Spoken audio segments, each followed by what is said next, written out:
Sa mga nagdaang kabanata ay napagtanto ni Zanho ang isang bagay, si Jeshan ay hindi isang ordinaryong bata.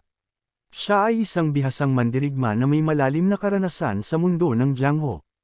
Alam ni Jeshan na habang tumatagal siya roon, mas marami pang miyembro ng Zhonggan sect ang darating. Sinadya niyang iwasan si Zanho upang hindi ito makahabol sa kanya, dahil nais niyang mabilis na supilan ito at makakuha ng impormasyon. Nauna nang itinago ni Jeshan ang Fire Dragon Divine Spear sa lugar, ngunit nang sinubukan niyang kunin ito, biglang may tumadyak dito, ang Grand Elder ng Zhonggan sect. Hindi inaasahan ni Jeshan ang ganitong sagabal. Ngayon, kailangan niyang harapin ang dalawang elder ng sabay. Samantala, sa tahanan ni Beck, labis itong nag-aalala sa pagkaantala ng kanyang nakatatandang kapatid. Naglakbay si Jeshan mag-isa patungong Mount Zhonggan upang kumuha ng impormasyon, at bagamat kalmado ang asawa ni Beckgu at tiwalang makakatakas si Jeshan, hindi maalis ang matinding pag-aalala ni Beck. Alam niya kung gaano kalakas ang Zhonggan sect, isa sa 9 na dakilang sekta, na binubuo ng maraming martial masters. Bukod pa rito, naalala ni Beckji ang malupit na paraan ng tinaguriang Orthodox sect sa pag-atake sa Heaven Advancing sect, kung saan gumamit pa sila ng mga hindi kilalang mamamatay tao. Dahil sa mga ito, natakot si Beck na maaaring nasa matinding panganib si Jeshan sa pagharap sa kanila ng mag-isa. Ang tanging magagawa niya ay umasa na mahimbing ang tulog ni Se upang hindi na madagdagan ang kanyang mga alalahanin. Ngunit makalipas ang ilang sandali, nagising si Se at pumasok sa silid habang si Beck ay patuloy na pinag-uusapan ang kalagayan ni Jeshan. Hindi nila namalayan na nagising na si Se at narinig ang usapan tungkol sa kanyang lolo na pumunta upang makipaglaban. Sinubukan ng asawa ni Beck na ipaliwanag na hindi iyon tulad ng iniisip ni Se, ngunit agad siyang pinutol nito at sinabing narinig na niya ang lahat mula kay Tio Beck. May matigas na ekspresyon sa mukha ni Se nang tanungin niya kung sino ang Zhonggan at saan matatagpuan ang walang hiyang iyon. Samantala, sa gitna ng labanan, binalaan ni Zanho ang Grand Elder na si Jeshan ay isang dalubhasang mandirigma na sumailalim sa rejuvenation. Dahil sa revelasyong ito, ninais ng Grand Elder na alamin kung bakit bigla na lang sinalakay ni Jeshan ang Mount Zhonggan. Biglang ginulat ni Jeshan ang Grand Elder sa pamamagitan ng pagtapak sa kanyang tuhod upang biglang itulak ang sarili sa ere. Mula roon, lumundag siya patungo sa isang puno at mula sa sanga nito, nagawang abutin ang kanyang sibat. Pagkatapos, sinabi ni Jeshan sa Grand Elder na huwag mag-alala, hindi siya tumatakas. Idinagdag pa niya na kahit hindi interesado ang Grand Elder, malalaman din ito kalaunan ang dahilan ng kanyang paglusob. Dahil dito, sabay na umatake kay Jeshan ang dalawang elder. Lubhang nagulat si Zanho sa kakayahan ni Jeshan na labanan silang dalawa ng sabay. Maging ang Grand Elder ay namangha sa kanyang estilo, isang pagsasanib ng liksi at lakas, at hindi makapaniwala na may isang mandirigmang ganoon sa Jiangho. Gayunpaman, naniniwala ang Grand Elder na kahit ang pinakamahuhusay na martial arts mula sa mga tanyag na pamilya ay hindi kayang pantayan ang sa Zhonggan sect. Ginamit niya ang teknik na Heavenly Cloud and Destructible Hand upang atakihin si Jeshan, na sumire sa mga punong nakapaligid at walang habas na hinabol ang tumatakas na Jeshan. Kahit na sumailalim si Jeshan sa body reconstruction, hindi pa niya nababasag ang hadlang patungo sa unrestrained realm. Bagamat tila patas ang laban, dahil hindi gumagamit ng mga killing moves ang dalawang elder at nais lamang siyang hulihin ng buhay, alam ni Jeshan na sa kalaunan, mapapagod siya sa pakikipaglaban sa dalawa. Gayunpaman, ang kawalan ng mga espada sa panig ng kanyang mga kalaban ay isang mahalagang bagay. Hawak niya ang Fire Dragon Divine Spear, na nagbigay sa kanya ng malaking kalamangan. Ginamit ni Jeshan ang ikalawang galaw ng Blue Family Annihilating Wind Spear, ang Wailing Eradicating Strike, at sumugod patungo sa kanyang mga kalaban. Ang layunin niya ay mahuli si Zanho upang makuha ang impormasyon tungkol sa mga lalaking may tato ng dragon. Para kay Jeshan, ito ang unang mahalagang hakbang sa paghihiganti para sa kanyang pamilya. Biglang isang lumilipad na espada ang sumalubong sa kanyang pag-atake. Dalawa pang espada ang itinapon, isa kay Zanho at isa sa Grand Elder, na dinala ng kanilang nakababatang kapatid, si Zanxing. Sa pagdating ni Zanxing, 3 elder na ngayon ang bumabangga kay Jeshan. Ang Grand Elder, na dating nagbabalak na unti-unting interogahin si Jeshan matapos siyang talunin, ay nagdesisyong patayin na lang siya. Ngumiti si Jeshan, napansin niya ang sobrang kumpiyansa ng Grand Elder matapos lamang madagdagan ng isa ang kanilang bilang. Sa kabila ng pagkaharap sa tatlong kalaban ng sabay, determinado siyang mahuli si Zanho, anuman ang mangyari. Maya-maya, napansin ni Jeshan na ang chi mula sa kanyang sibat ay sinusundan ng kalahati nito. Una niyang balak na tahimik na resolbahin ang sitwasyon ng mag-isa, ngunit ngayon, lumalan na ito. Napansin ng Grand Elder ang kanyang ekspresyon at inakalang sumusuko na siya. Sinabi ni Jeshan na wala nang magagawa at kailangan nilang tapusin ito ng mabilis at bumalik. Inakala ng tatlong elder na sinusubukan lamang niyang magpatagal upang makatakas. Sa isip ni Jeshan, tila hindi pa nila nararamdaman ang presensya ni Se sa antas ng kanilang kakayahan. Pagkatapos, tinanong niya kung sino ang pinakamalakas sa Jongan at pinayuhan silang tawagin ang pinuno ng sekta. Dahil sa hamon ni Jeshan, lalong nap-icon ang kanyang mga kalaban at handa nang iparamdam sa kanya ang kaparusahan sa kanyang pambabastos sa Jongan sect. Ngunit bago pa sila makalapit, napansin nilang may isang bagay na bumababa mula sa itaas. Mabilis silang umatras sa gulat nang makita nilang isa pang sibat na katulad ng kay Jeshan ang lumitaw, kasabay ng pagdating ng isang figurang mukhang bata. Napaisip si Zanho kung isa na namang rejuvenated master ang dumating, ngunit agad siyang pinakalma ng Grand Elder. Kahit na may dumagdag sa panig ni Jeshan, naniniwala silang hawak pa rin nila ang kalamangan sa bilang 3 laban sa 2. Gayunpaman, napansin ng Grand Elder na may kakaiba sa sitwasyon at nagtanong kung pangkaraniwan bang makatagpo ng napakaraming matatandang halimaw sa isang laban. Dagdag pa rito, hindi niya maramdaman ang chi mula sa bagong dumating at inisip na baka isa itong dalubhasa na nakamit na ang likas na estado ng returning to nature. Tinanong ni Jeshan si Se kung ipinaliwanag ba sa kanya ng kanyang tiyuhin na si Baekgu ang nangyayari. Sagot naman ni Se, narinig lamang niya ang usapan. Pagkatapos, nagtanong siya kung sino sa mga lolo sa harapan niya ang si Jongan, na lalong ikinagalit ng mga nakaharap na elder. Ipinaliwanag ni Se na narinig niya na ang kanyang lolo ay nakipaglaban kay Jongan, sabay turo kay Zanho. Sinabi naman ni Jeshan kay Se na siya ang dapat nilang hulihin, habang ang dalawa pang kasama nito ay masasamang kaibigan niya. Napansin ni Se ang sugat sa mukha ni Jeshan at tinanong kung si Jongan ang may gawa nito. Si Zansheng, na inisip na iniinsulto ni Se ang Jongan sect, ay nagalit at agad na sumugod sa kanila. Sa kabila ng pagtatangkang pigilan siya ng Grand Elder, isinagawa ni Zansheng ang isang espesyal na pag-atake na nakatuon kay Se. Ngunit sa kanyang pagkabigla, mas mabilis pa si Se kaysa sa kanyang swift sword, habang pinagmamasdan ang kilos ni Se. Namangha si Jeshan sa bilis at lakas ng Unrestrained Realm Master's Fierce Dragon Grapple and Strike. Sa galit, sumigaw si Se na kung bakit nito sinaktan ang kanyang lolo. Sa kabilang banda sa sekta na kung saan maririnig ang boses ni Baekgu, kanyang nasabi na, nakakainis. Malamang nais ni Big Brother na ayusin ito ng tahimik at mag-isa, pero tumakbo na si Se bago pa natin siya mapigilan. Nagsaad si Lina na pinuno ng sekta, huwag munang mag-alala, pag-usapan na lang nila mamaya si Seal, pagkatapos ng lahat. Ngunit sinabi ni Baekgu na kung anong ibig sabihin ng kanyang asawa. Nagtaka si Linan at hindi niya maintindihan ang sinabi ng kanyang asawa. Ipinaliwanag naman ni Baekgu na mas nag-aalala siya para sa Jongnan sect. Samantala ibinalik ang eksena sa labanan na kung saan maririnig ang boses ni Seal na nagsasabing, bakit sinaktan nito ang kanyang lolo. Nanigas sa gulat ang isa pang elder nang masaksihan niya ang nangyari. Sa isip-isip din niya ay kanyang sinabi na imposible paanong natalo ang kanyang junior brother Zuanxing sa isang atake lamang.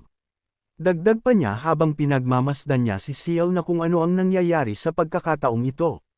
Samantala, napansin ng isa pang elder na nasa malalim na pag-iisip si Zuanho. Kaya pasigaw niyang sinabi dito na bumalik ito sa kanyang ulirat. Dahil dito ay nagsaad na si Zuanho, na hindi nila kailangan na maliitin ang mga ito base lamang sa maliit na anyo nito. Naisip din ng matanda na ang teknik ni Seal sa paa ay magaan at malinis, pero may isang paraan lamang upang harangin ang galaw na iyon. Matapos niyang mag-isip ay agad niyang inihanda ang kanyang pamamaraan na kung tawagin ay Zhongshan Heavenly 36 Swords. Sa parehong sandali ay tumalon siya ng buong lakas at isinagawa ang kasunod na pamamaraan na tinatawag niyang Chaotic Petals 13 Sword. Ngunit sa kabila nito ay walang bahid ng takot si Seal at nanatili lamang itong nakatayo.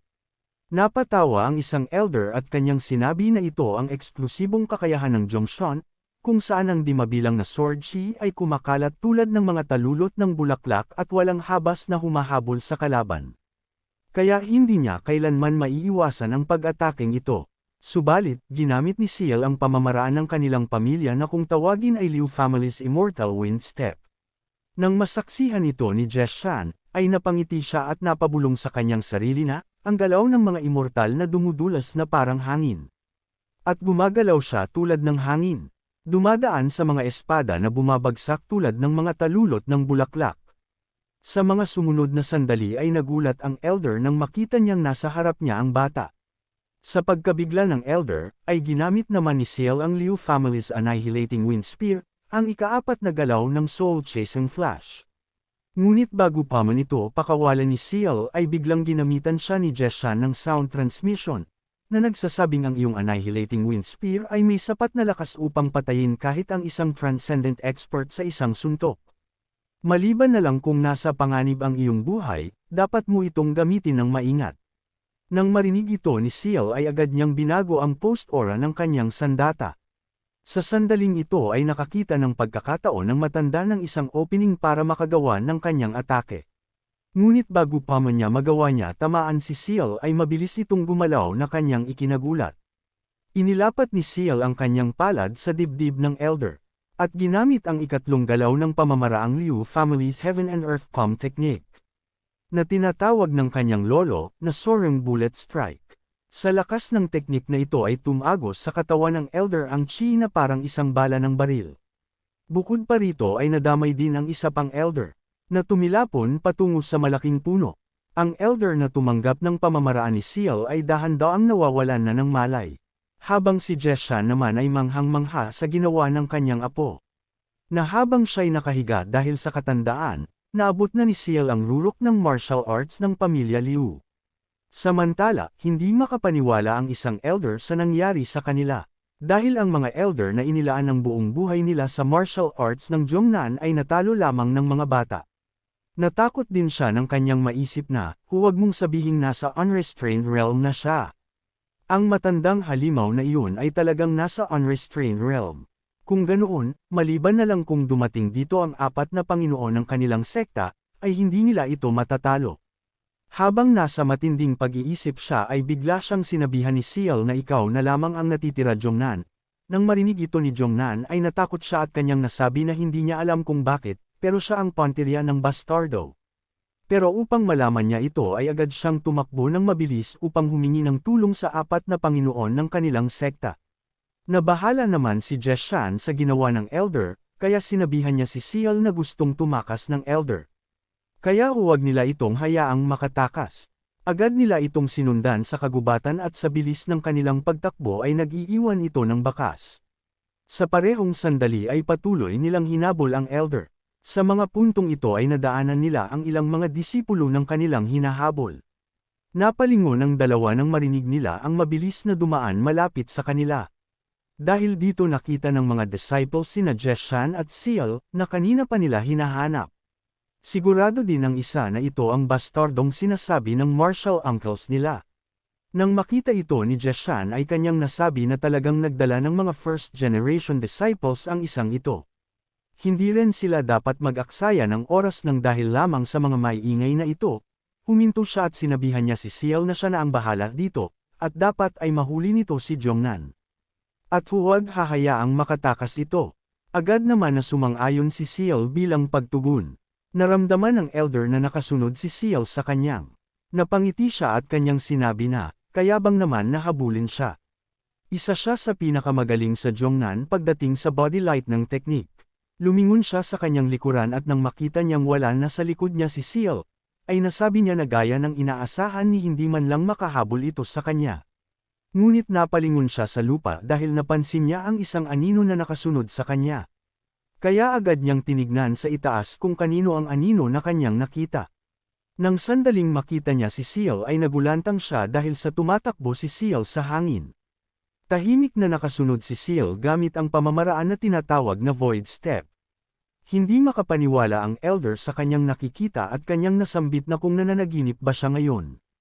Samantala, sinabi ng isang disciple na ang apat na Panginoon ng Jongnan, ang apat na pinakamalakas na Panginoon ng sekta ng Jongnan, at nasa ilalim nila ang unang henerasyong mga disipulo na tinatawag na Jongnan Seven Swords. Sumali siya sa sekta ng Jongnan dahil sa paghanga niya sa Jongnan Seven Swords, ngunit ang Seven Star Sword Formation, na isinasagawa ng kanyang mga martial uncle, mga kinikilalang magiging haligi ng Jongnan sa hinaharap, ay kahabag-habag na nababasag. At hindi lang basta kung sino, isang bata lang ang gumagawa nito.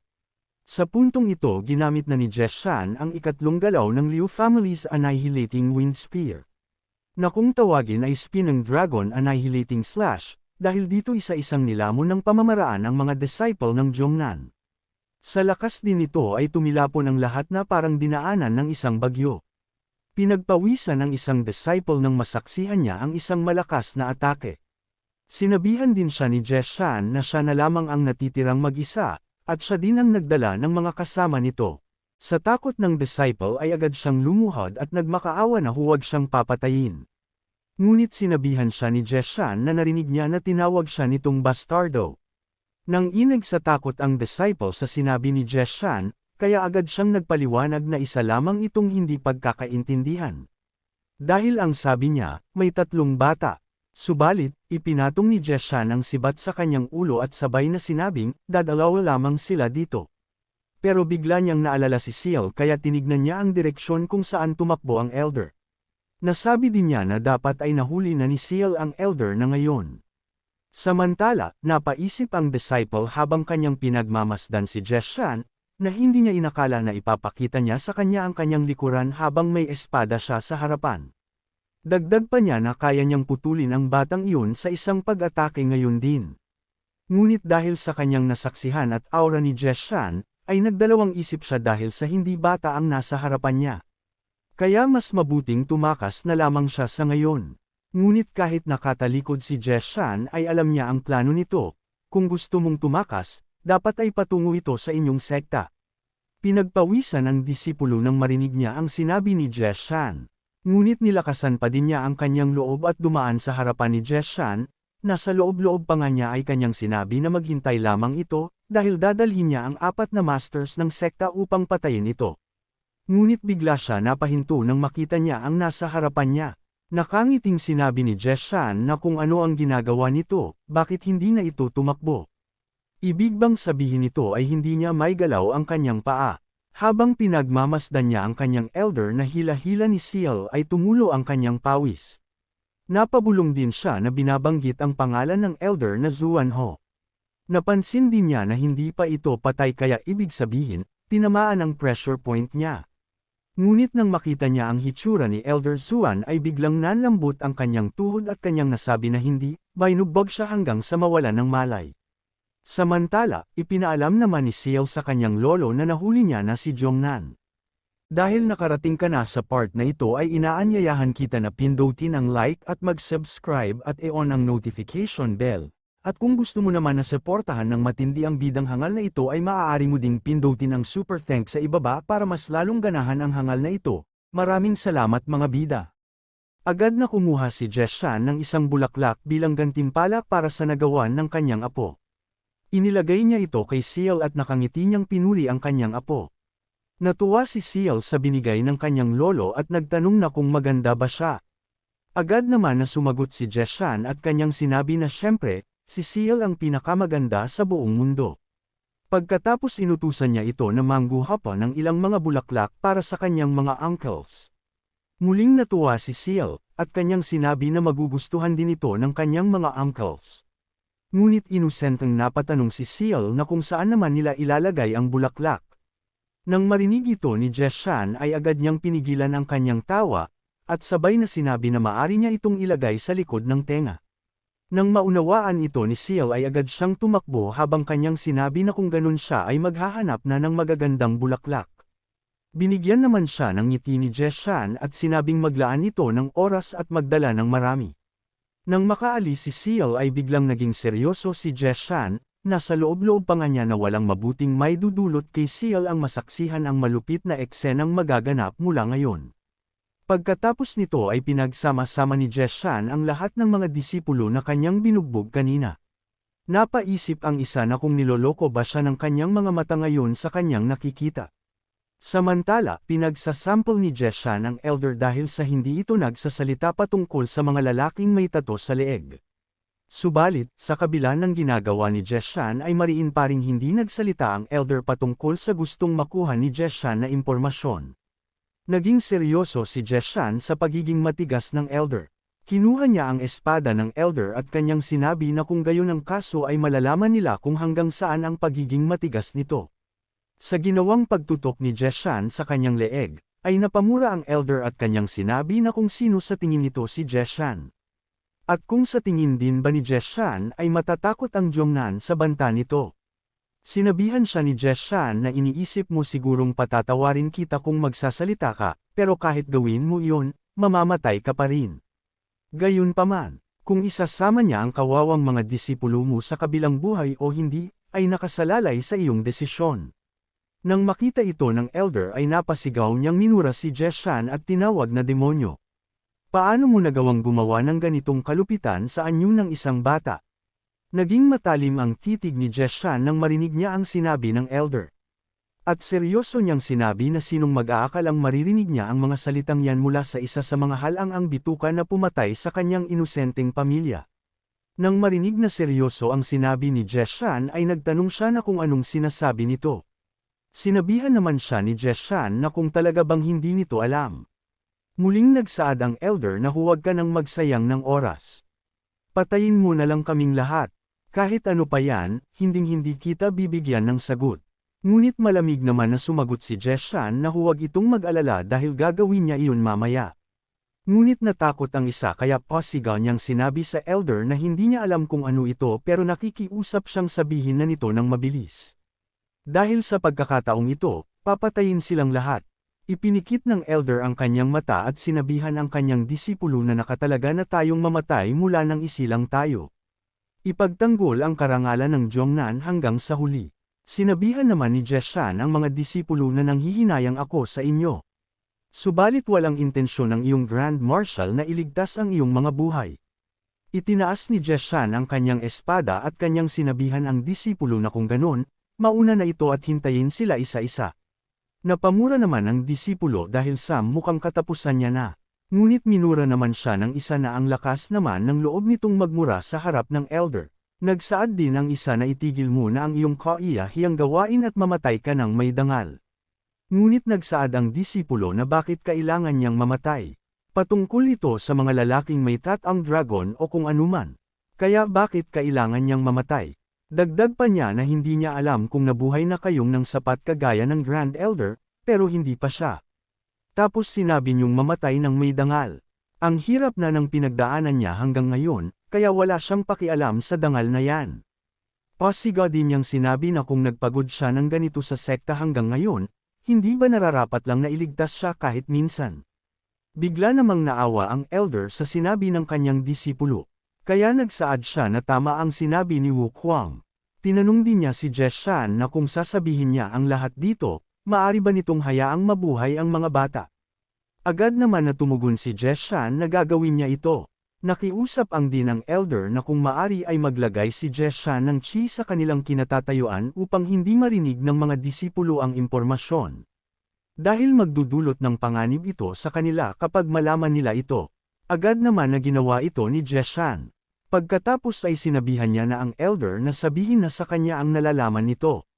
Sinabi ng elder na ang mga lalaking iyon ay kabilang sa sekretong grupo mula sa Merm Alliance. Tinawag silang Asher Dragon Squad, at sila ang mga anino ng Merm Alliance at iyon ay matagal nang umiiral.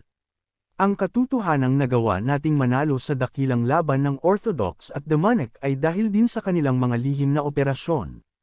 Ngunit sinabihan naman siya ni Jeshan na sino ang nagsabing gusto niyang marinig ang tungkol sa mga nagawa ng mga hayop na iyon. Bumagsak na ang demonic cult, at wala nang laban sa inyo ang mga unorthodox na sekta.